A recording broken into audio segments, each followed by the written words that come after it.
शहीदहरूको सम्झनामा एक कमिटी यसले के कति असर गर्छ भनेर यस महत्त्वपूर्ण कार्यक्रममा आफ्नो अमूल्य समय सम्पूर्ण हार्दिक धन्यवाद दिई स्वागत गर्न चाहन्छु।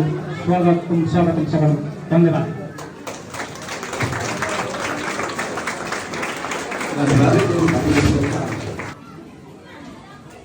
र विशेष गरिकन हाम्रा सयपत्री मावि लेभलका विद्यार्थीहरू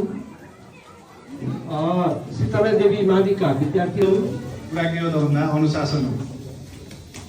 हरेक विद्यार्थीको चाहिँ उसको क्षमता योग्यता कति अवैध मानेको छ। त्यसकारण वर्षैपछि हामी गाँजा फडानी गरिरहेका हुन्छौँ। धेरै मात्रामा चाहिँ प्रहरीले गाँजा पक्राउ गरिराखेका बडाको छोरा धेरै अहिले गाँजाको कारणले चाहिँ जेलमा बसेको होला। फोटो देखाएको छ, कुर्सीमा बसेको छैन, भुइँमा बसेको छ, बाँदरले मुख लागेको छ।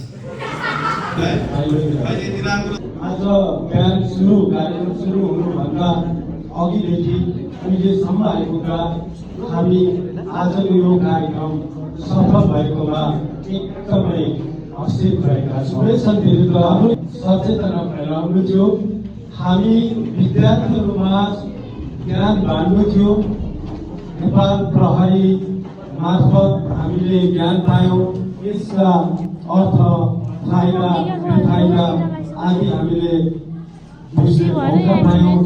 त्यस्तै गरेर जीवनमा दुर्व्यसनीमा फसिसकेपछि पाएका भोगेका अनुभवहरू प्रत्यक्ष हामीले सुन्न पायौँ।